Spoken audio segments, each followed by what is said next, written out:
Je reviens vers vous pour une vidéo un peu fourre-tout blabla. Je suis en train de réaliser le dernier coloriage mystère du challenge numéro 3, qui était une liste de 40 coloriages à réaliser. Donc là, je fais le dernier qui s'intitule Des jouets. Je vais vous montrer. Je le fais au feutre à eau, sans prise de tête. Hop. Ça vient de ce livre-ci, qui a été réédité, je pense, avec une autre couverture. C'est un vieux livre, ça. Il date de quand, celui-là? De 2015. Et c'est un collectif d'illustrateurs. Il y a Aurélia Bertrand, Teddy Edmond, Vincent Jonat, Capucine Sivignon, Christophe Alexis Perret, que vous connaissez bien, et Maria Maestre. Donc, je fais cet illu. Il y a de tout dans ce livre-là, c'est ça qui est bien. Il y a de la végétation, il y a des portraits, il y a du cinéma. Il y a vraiment de tout, je l'aime beaucoup. Et je fais celle-ci pour illustrer la catégorie jouets. Voilà, et ce sera le dernier des 40. Et alors, il me restera pour la fin un challenge à réaliser. C'est 5 colos par saison. Et ça, je vais prendre un dessin étolera, celui au fil des saisons, tout simplement. Et je vais réaliser les colos à la suite. Comme ça me fera bien avancer le livre aussi. Et je le prendrai en vacances. Donc, je ne pense pas le faire tout de suite.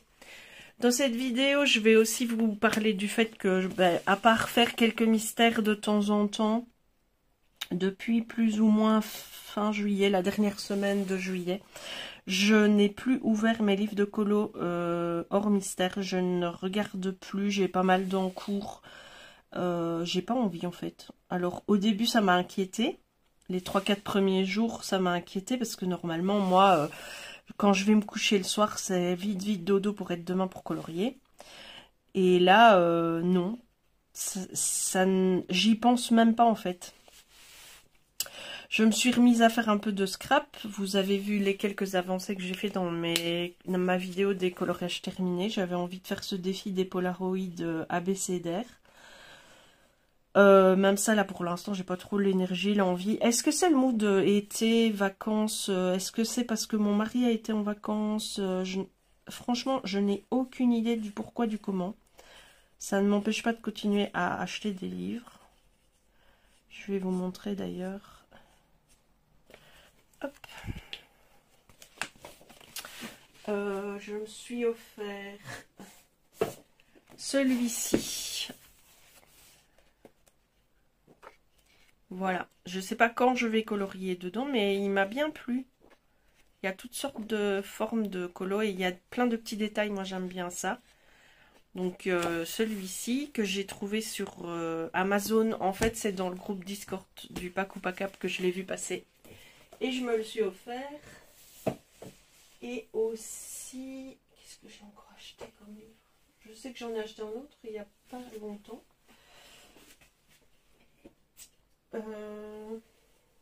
J'en ai oublié les livres que j'ai achetés, c'est malheureux. En plus, je les range tout le temps. Ah oui, voilà, c'était celui-là. Je me suis offert celui-ci que j'ai vu passer sur la chaîne de Eva et ses colos. Oh, Eva, pardon. J'ai oublié ta chaîne. Eva et ses loisirs. Eva et ses loisirs, voilà. C'est Lulu Maillot et elle a introduit un petit personnage. Donc, c'est pas c'est pas un best-of comme l'autre gros Lulu Maillot qu'on a. Celui-ci, il y a le petit personnage dedans et j'ai vraiment complètement craqué. J'ai pas encore colorié dedans non plus puisque j'achète le livre, mais pour l'instant, j'ai aucune envie de faire du colo.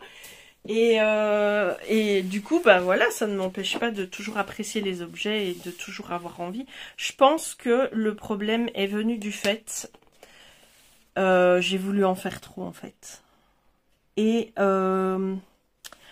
à force de vouloir faire des challenges et remplir des thèmes et colorier des choses pour remplir des thèmes, j'ai peut-être fait des colos que j'avais pas forcément. Alors évidemment c'est génial parce que ça vous pousse à sortir de votre zone de confort et à tenter d'autres choses. Donc faire des défis et des challenges, pour ça c'est génial quand il y a des thèmes comme panneau pour le challenge des saisons, c'est lézard et crocodile. Crocodile on colorie pas souvent. Et je me suis dit, c'est tout bénef, j'ai des illustrations de crocodile, je me suis sorti des inspirations. J'ai vraiment cru que ça allait fonctionner comme les mois précédents. Donc il y avait le challenge des saisons, il y avait le Pack ou Pas Cap évidemment, où j'ai cartonné puisque j'ai remporté le Pack ou Pas Cap du dernier trimestre, ce qui m'a permis de vous soumettre le thème vintage pour ce trimestre-ci. J'en étais super contente. Et puis il y avait aussi le colobac évidemment de Nadège que je suis très déstabilisée parce que ce mois-ci j'ai même pas envie d'y participer quoi. Je l'ai prévenue qu'elle aurait probablement pas de colo de moi. Enfin depuis je lui en ai envoyé un d'Hercule dans un mystère, mais je veux dire j'ai même pas fait ma fiche, j'ai même pas choisi mes mots, j'ai pas regardé mes bouquins, je me laisse vivre vraiment. Pour l'instant j'ai pas envie.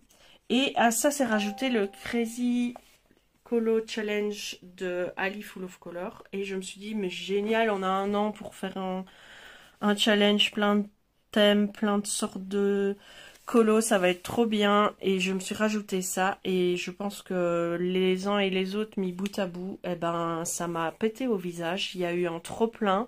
Et ça a complètement étouffé ma créativité première.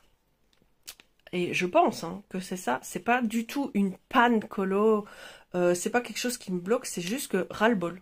C'est un petit ras-le-bol. Du coup, j'en reviens à mes mystères, parce que j'avance doucement, et ça, c'est vraiment pas prise de tête, les mystères. Franchement, on suit les codes couleurs et on pose la couleur, plus ou moins précautionneusement, soigneusement, suivant ce qu'on veut comme rendu. Mais voilà, je fais mon petit scrap. J'ai fait énormément de rangements, de tri, j'ai retrié tous mes tampons. Parce que j'avais, en fait, avant, j'avais 2 armoires colonnes avec des petits pots où j'avais tout sectionné. J'avais une quarantaine de petits pots où tous mes tampons, mes planches de tampons étaient sectionnées comme ça, très précisément. Et puis, je ne faisais plus vraiment de scrap, donc j'ai tout retrié, j'ai mis dans des plus grands paniers, j'ai rassemblé plus les collections et ce genre de choses. Et en revoyant tous mes tampons, j'ai eu envie de refaire du scrap. C'est comme ça que ça a commencé, en triant mes washi tape, vous vous rendez compte que sur Vinted, j'ai mis un lot de 400 washi tape à vendre, il est parti. Et j'en ai encore au moins 400, c'est ça le pire. Donc j'ai trié pour une copine qui fait de la garderie extrascolaire, je lui ai donné pas mal de trucs. J'ai retrié tous mes stickers que j'ai agencés différemment. J'ai retrié, j'ai refait mes nuanciers d'aquarelle. Ça m'a pris aussi beaucoup de temps. Et tout ça m'a beaucoup occupé pour ce début du mois de juillet, je vais dire, et fin du mois d'août. Et du coup, je n'avais pas... J'étais trop occupée, j'ai plein d'autres projets en tête et du coup j'avais pas envie de colorier et pour l'instant j'ai pas envie de m'y remettre, je ne fais même pas de mandala.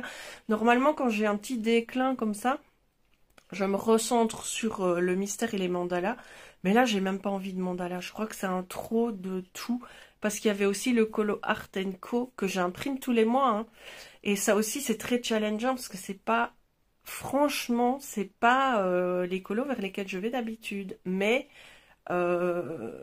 j'aime bien l'idée de me challenger, mais à force de trop se challenger, on se perd en fait. Et donc j'ai un peu perdu le plaisir primaire de la mise en couleur, on va dire, pour l'instant. Donc j'ai décidé de freiner des 4 pieds, de me poser, d'aller au gré de mes envies sans pression. Et quand ça reviendra, eh ben ça reviendra. Je vais vous montrer mon réagencement de stickers, parce que je l'ai juste à côté de moi. Stickers et aussi die cut. Donc j'ai acheté sur Amazon des agendas comme ça, transparents. Et des fiches pour les budgets, vous voyez. Il y a des vendeurs sur Shein. J'ai dit Amazon, mais c'est Shein en fait. Il y a des vendeurs qui les vendent par 20 en A5. Et j'ai aussi... J'ai aussi des A6. Hop, ici, vous voyez. Et j'ai même des A7 pour les petits stickers. Je vous montre ça. Donc moi, mes stickers avant, ils étaient rangés soit dans des boîtes quand c'était des comme ça, dans des boîtes, soit dans des tiroirs acryliques que je trouvais chez Action. Donc il y avait 2 grands tiroirs et 4 petits, mais je devais mettre plusieurs collections en même temps pour que mes stickers se rendent, parce que comme pour tout, j'ai évidemment une collection de stickers impressionnante, blablabla, comme d'habitude. Et du coup, je n'y allais jamais, je vais dire du coup tout le temps, je n'y allais jamais parce que c'était en bordel et que le temps que je trouve un sticker qui m'aurait plu pour mon agenda ou pour n'importe quoi d'autre, bah je disais flemme, j'y vais pas. Et donc j'ai trouvé cette solution et franchement je suis ravie parce que j'ai pu rescinder mes collections par thème et c'est beaucoup plus facile. Vous voyez, les petits chats noirs, parce que j'avais un tiroir avec tous les animaux, mais du coup, enfin, ça n'allait pas. C'était trop brouillon, trop les uns sur les autres.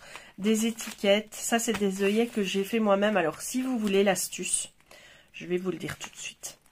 Vous achetez des feuilles d'œillets, mais pas plastifiées, papier. Des feuilles d'œillets papier. Vous passez avec votre encre sur les œillets de toutes les couleurs que vous le souhaitez. Hein. Moi, j'ai fait des turquoises, j'ai fait des jaunes, j'ai fait des verts. Vous voyez, j'ai vraiment fait un peu toutes mes couleurs d'encre. Et ensuite, avec vos petits tampons, bah, vous tamponnez dessus. Et ça vous fait des œillets décoratifs que vous pouvez utiliser en art journal ou que vous pouvez utiliser comme œillets de protection pour vos colos s'ils sont percés. Et je m'étais beaucoup amusée à faire ça et j'en ai une sacrée avance. Donc maintenant ils sont rangés là, je les vois facilement et je les utilise dans mon projet de Polaroid défi scrap. Donc vous voyez qu'ils sont fort épais parce que j'ai mis pas mal de pages dedans. Et comme toujours les anneaux sont assez petits, mais moi ça ne me dérange vraiment pas. Donc j'ai mes collections qui sont mises maintenant uniques. Dans une pochette c'est une collection, c'est plus parce que vous voyez par exemple tout ça. Donc tout ce qui était petits stickers carrés comme ça, c'était dans un seul tiroir. Et là, j'ai tout rescindé en pochette par collection. Et c'est beaucoup plus facile à trouver. On voit tout de suite les thèmes, les couleurs. Ça, c'est tous mes mini stickers. Voilà, mes papillons, les petites fleurs. Ici, j'ai des planètes. Encore d'autres planètes. Mes têtes de mort décorées, les nuages, enfin j'ai fait tout comme ça. Ça m'a pris évidemment énormément de temps parce que je ne voulais pas m'en débarrasser. J'adore ma collection de stickers et je voulais les garder. Et même les tout petits agendas comme ça, c'est très pratique pour les petites collections. Hop, vous voyez. On les trouve tout de suite. Je peux sortir ici, c'est des feuilles... Hop, vous voyez rien avec le reflet, évidemment, j'y ai pas pensé. Voilà, des fruits, l'hiver, des petites poupées comme ça, les voyages. Et je m'en sers beaucoup plus depuis que je fais comme ça. Ils sont rangés, ils sont faciles d'accès, ils sont faciles, je ne dois pas chaque fois prendre une poignée d'autocollants et puis les fouiller comme ça pour trouver celui que je veux. J'ai mes grands agendas près de moi, les plus petits sont dans une armoire à côté et c'est tout aussi facile à trouver dans des paniers. J'ai aussi réagencé, tant qu'à faire je vais vous montrer tout ce que j'ai fait ce mois-ci puisque j'ai pas fait de collant. J'ai réagencé tous mes die cuts. Donc celui-là, je l'ai mis là parce que je l'ai retrouvé au fond de la boîte. Il faut que je retrouve la boîte appropriée. Les die cuts, vous voyez, ce sont des collections de pièces déjà découpées par le créateur. Et qui sont sous petits sachets comme ça. Et c'est des thèmes, ça va en général. Ça, c'est une collection... c'est pas l'encre et l'image. Enfin, j'ai oublié les marques de scrap. Et normalement, vous avez la planche de tampon qui va avec, vous avez les puffy stickers qui vont avec, le papier, vous avez tout si vous voulez faire un album. J'en ai énormément. Je vous montre, voilà, hop. J'ai 2 grandes boîtes comme ça. Remplies de petites boîtes comme ça. comme ça, elle-même remplie de die cut. Donc j'ai de quoi décorer au moins pendant 1000 ans. Je pourrais faire, si jamais ça, du colo scrap à n'en plus finir. J'ai beaucoup de marques de scrap, évidemment. Et ça, j'ai jamais su m'en séparer. Et je vais remettre ma petite. Ça, c'est Art by Marlène, par exemple. C'est une marque hollandaise que j'adore. Vraiment, j'adore tout ce qu'elle fait. Ah oui, mais... Alors, après avoir fait ça, trier mes stickers. En fait, je voulais récupérer les meubles pour réagencer mes feutres et mes crayons de couleur. Donc, j'ai trié mes stickers. J'ai retrié tous mes die cuts. J'ai retrié tous mes petits papiers qui me servent à faire l'art journal. J'ai réagencé ma bibliothèque de livres à colorier. J'ai scindé. J'ai mis tous les PDF d'un côté, les mandalas d'un côté, les mystères d'un côté et tous mes autres livres derrière moi. Qu'est-ce que j'ai encore réagencé? Tac, je réfléchis. J'ai fait les nuanciers pour mes nouveaux stylogels que j'ai achetés. Donc ceux qui sont plus épais et qui se trouvent maintenant sur Shein. Donc je me suis pris les 96 couleurs et là ils viennent d'en ressortir 40. J'ai déjà acheté le pack de 40 pour compléter. J'ai fait ça. Et j'ai aussi trié tous mes pochoirs. Parce que j'en avais 1,5 million et dans le 1,5 million il y en avait au moins un tiers qui étaient des doublons, des triplons dans différentes tailles, mais ça n'avait plus de sens d'en garder autant. Donc j'ai trié, j'ai bien réduit ma collection d'un tiers et je les ai réagencés de manière plus adéquate pour faire les recherches quand j'ai envie de les utiliser parce que c'était tellement rébarbatif de chercher un pochoir que je ne le faisais quasiment jamais, alors que j'adore utiliser les pochoirs, même dans mes colos, les pochoirs, j'adore les utiliser. Donc là, ils sont réagencés d'une autre façon, beaucoup plus facile pour moi, pour l'utilisation. Et pareil, pour mes palettes d'aquarelle, j'en avais énormément, mais je prenais toujours les plus simples d'utilisation. Je n'y allais jamais parce que ça me gonflait, j'avais 43 palettes d'aquarelle différentes, dans des boîtes en métal, dont on ne voit pas l'intérieur parce que c'est des palettes que j'avais fait moi-même en achetant les boîtes en métal qui sont faites pour ça, mais du coup j'avais pas mis d'étiquette d'identification, donc je devais toujours ouvrir 3-4 palettes pour trouver celle qu'il me fallait.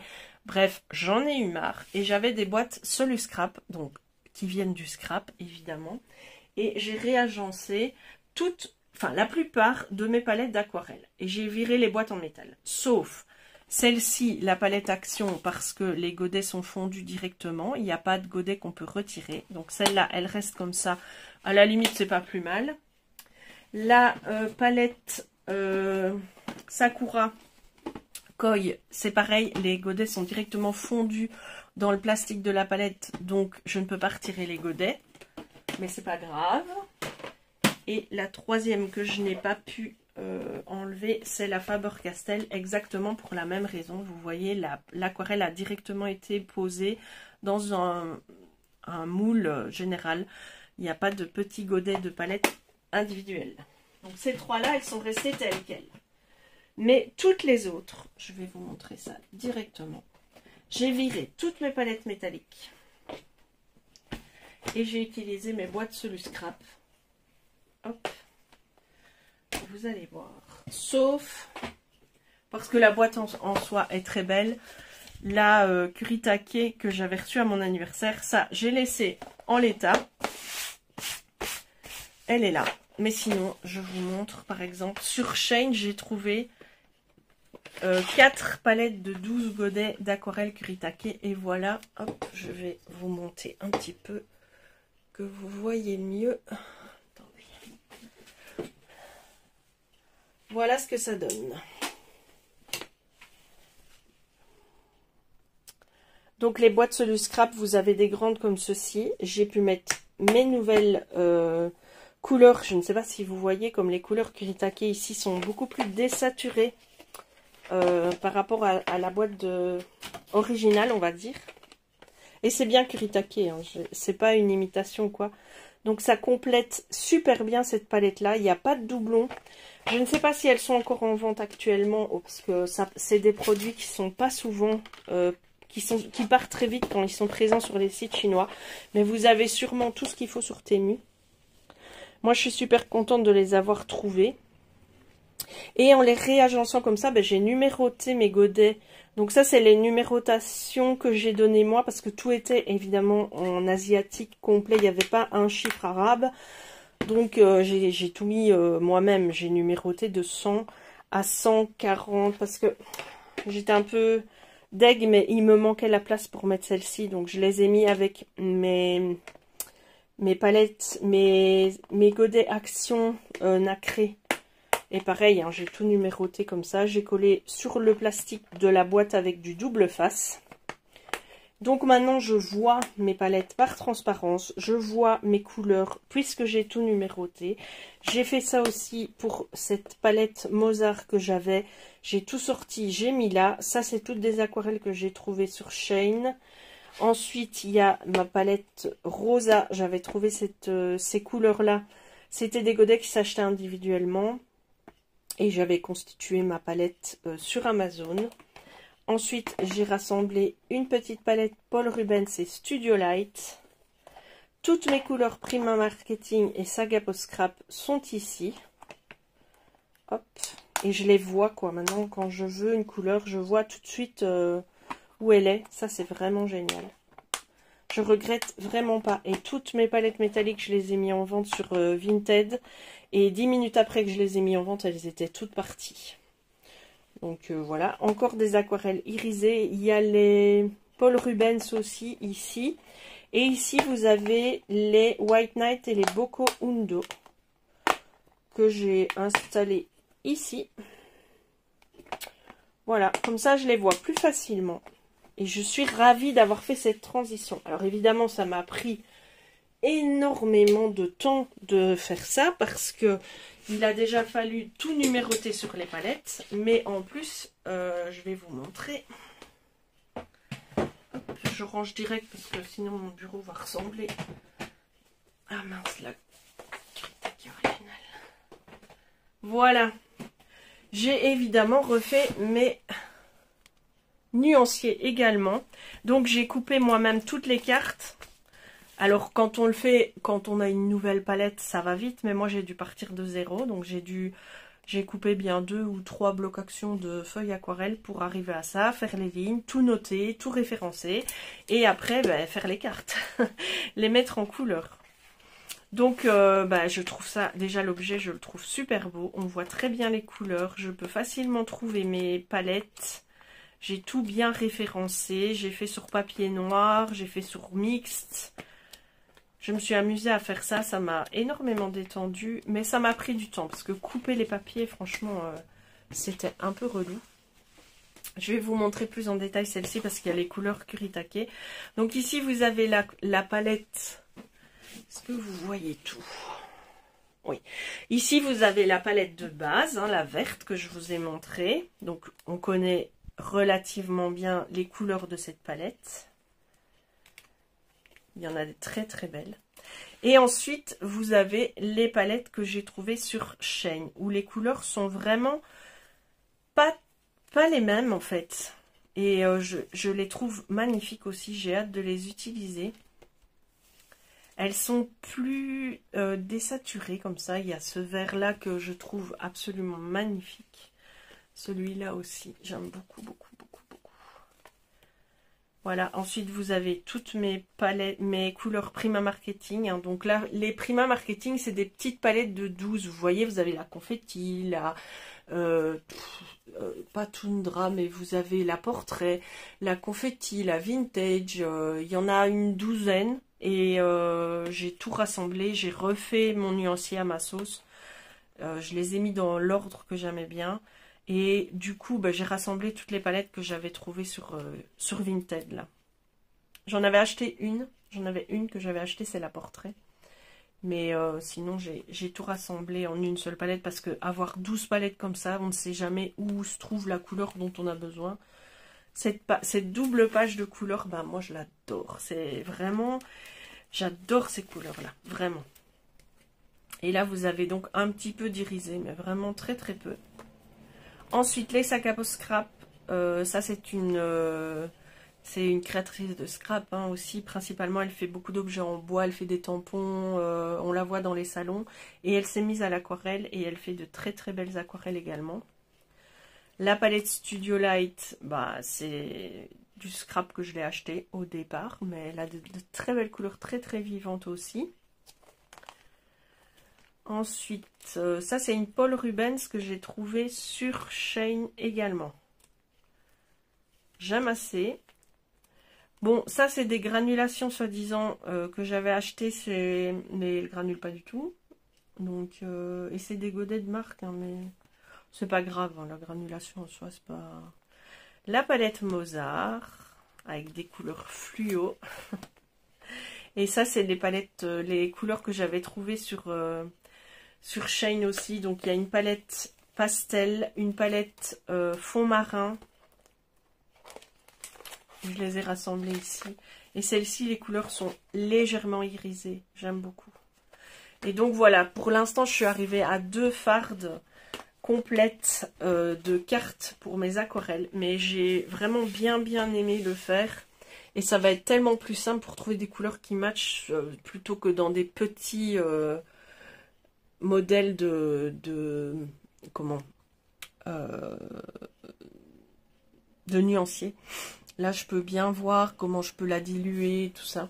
Donc, je suis super contente. Maintenant, j'aimerais bien faire toutes mes poudres Bruchot. J'ai les Lindy's aussi, les Magical, j'en ai plein. J'ai aussi les nouveaux, les poudres nouveaux qui réagissent à l'eau. Donc, j'aimerais bien faire le même principe. Mais je me suis laissé un peu de temps. Parce que tout faire en même temps, au bout d'un moment, après, ça peut lasser aussi. Donc, franchement, je me laisse vivre. J'ai terminé un projet broderie aussi. Pour l'instant, je me laisse vraiment vivre. J'en ai besoin, je crois. Donc, voilà, je voulais vous faire cette petite vidéo blabla tout et rien pour vous partager un petit peu ce que je fais en ce moment, vu que je colorie pas. C'est comme si quand on ne colorie plus, on n'a plus rien à dire. Mais en fait, c'est pas vrai du tout. Donc, et j'ai pas une chaîne exclusivement colo, j'ai une chaîne loisirs créatifs. Donc, j'ai aussi 2 DP que j'aimerais bien terminer parce que ça fait trop longtemps qu'ils traînent et je suis presque au bout d'un des 2. Donc, j'aimerais bien terminer. Et pour le reste, même la lecture, j'ai laissé tomber pour l'instant, j'y arrive pas. Je crois que je suis très fatiguée en fait aussi. Il y a une sorte de fatigue latente qui est là et j'arrive pas à m'en débarrasser. J'espère que ça va revenir assez rapidement parce que être fatigué tout le temps, c'est lassant en fait. On se traîne, on n'a pas d'énergie pour rien. C'est vraiment lassant. Ça frise parfois même la mauvaise humeur tellement on est fatigué en fait. Et dormir la journée, ça m'empêche de dormir la nuit. Enfin, c'est des cercles vicieux, vous connaissez. Aussi bien que moi. Je pense que l'été, la chaleur, tout ça, ça me réussit pas tant que ça, moi. Je préfère de loin l'automne et l'hiver. Je me sens mieux pendant ces périodes-là. Bref, sur ce, je vais vous laisser parce qu'il est 12h moins 20. Donc, je vais aller me préparer mon dîner. J'espère que vous tous, vous allez bien. Je vous fais plein de bisous. Merci de me suivre tout le temps de manière si bienveillante, de me laisser vos gentils commentaires qui me font toujours chaud au cœur. Des fois, vous savez, j'ai les yeux qui piquent tellement je suis émue de lire vos commentaires tellement gentils. J'espère que mes petits posts... phrases positives chaque jour, ça vous aide aussi. Je sais que vous n'êtes pas beaucoup à commenter, mais parfois vous me dites « Ah, je les vois, ça me fait du bien, j'aime bien lire ton petit mot tous les matins. » Donc, merci de m'encourager à continuer ça. Et merci à l'abonnée qui m'a demandé de le faire sur YouTube parce qu'elle n'avait pas de Facebook. C'est une super idée et je le fais vraiment de très bon cœur et même à moi, ça me fait plaisir et ça m'encourage aussi. Je vous dis à très bientôt dans une prochaine vidéo. D'ici là, portez-vous bien, faites ce que vous avez envie de faire et surtout faites-le avec plaisir. Des bisous, bye bye.